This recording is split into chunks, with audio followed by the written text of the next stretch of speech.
건강을 지키려면 이것부터 잡아라. 제가 헛다리를 잡았네요. 오늘 주제 염증이었어요, 황인세 씨. 와, 염증이었네요. 네, 염증이면은 뭐 위염, 장염, 뭐 간염 이런 거 말씀하시는 건가요? 네, 그러니까 뭐 그런 것도 염증이 포함이 되는데요. 그러니까 이제 우리가 크게 염증은 이제 급성과 만성으로 크게 나눠보실 수가 있습니다. 그러니까 급성 염증은 그냥 간단히 생각하면 감기 걸렸을 때, 그러니까 목이 아프고 뭐 열나고 붓고 아프고 이런 것들을 생각해 보시면 될 것 같고요. 만성 염증 하지만 이런 증상이 없이 장기간에 걸쳐서 신압으로 점점점 병이 진행되고 악화되는 그런 걸 말씀을 드리는데, 표에 보시는 것처럼 급성 같은 경우는 이제 세균 바이러스 같은 것들이 침입을 해서 어느 특정 부위에 뭐 목감기라든지 폐렴이나 이런 것들을 말씀을 드리는 거고요.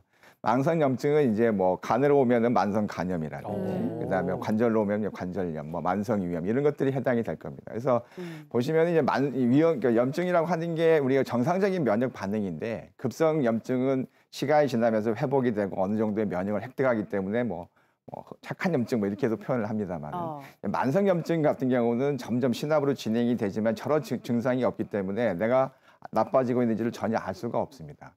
그러니까 뭐 결국 혈관에 염증이 생기지만 증상이 없기 때문에 내가 동맥경화증이 진행된지를 모르는 이런 경우라든지, 그다음에 정상적인 몸의 조직을 공격하는, 예를 들어서 자가 면역 질환, 대표적으로 갑상선 질환이라든지 류마티스 관절염 같은 게 대표적인 경우인데, 이런 경우는 증상이 생기고 악화될 정도 되면 어느 정도 시간이 지난 경우고, 그 전까지는 형체도 없고 증상이 없기 때문에 내가 염증이 있는지 없는지 모르고 장시간 지나다 보면은 결국은 안 좋은 상태에서 병을 발견하게 되는 그런 경우가 있겠습니다. 그러니까 이런 만성염증 같은 경우에는 정말 신압으로 진행이 되고 드러나는 증상도 없다고 하셨는데, 그렇다면 내 몸에 이런 염증이 있는지 없는지 확인하는 방법은 어떤 게 있을까요?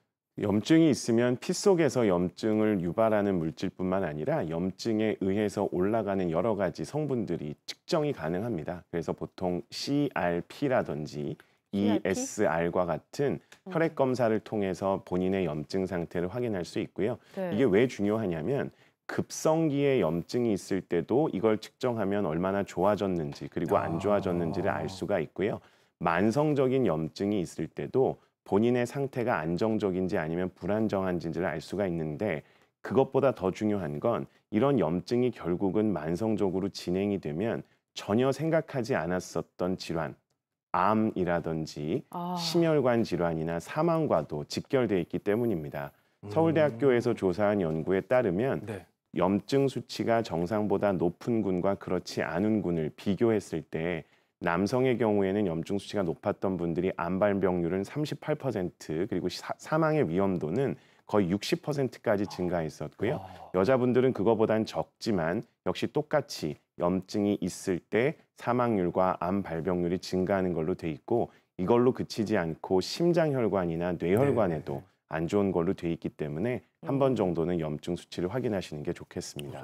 네, 그러면은 혈액 검사를 하기 전에는 내 몸에 염증이 있는지 없는지 이렇게 알 수 있는 방법은 없을까요, 교수님? 그러니까 뭐 이제 요즘은 종합검진 하시면서 그런 염증 수치 검사를 같이 하기 때문에 그 결과지 잘 보시면 참고로 보실 수가 있지만, 그렇지 않고 내가 최근에 조금 어떤 몸에 변화가 생겼다 이런 경우는 조금 한 번쯤 염증 검사를 해보실 필요가 있겠습니다.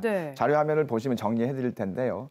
요즘 들어서 자꾸 입술 주변이 자꾸 뭐 물집이 생기거나 헐거나, 아니면 입안에 염증이 잘 생기고 뭐 치주염이 잘 생긴다든지, 그다음에 전에 없던 알러지가 새로 생겼다라고 하는 것도 역시 과도한 면역 반응이니까 혹시나 내 몸에 염증이 혹시 숨어 있지 않는지 확인해 보실 필요가 있겠고, 뭐 평상시 잘 생활하고 있는데 갑자기 부었다 빠졌다 하면서 뭐 체중에 변화가 생길 정도까지 부기가 있다 없다 한다고 그러시면 역시 마찬가지로 한 번쯤 호르몬 검사와 함께 염증 검사도 한번 해보실 필요가 있겠고요.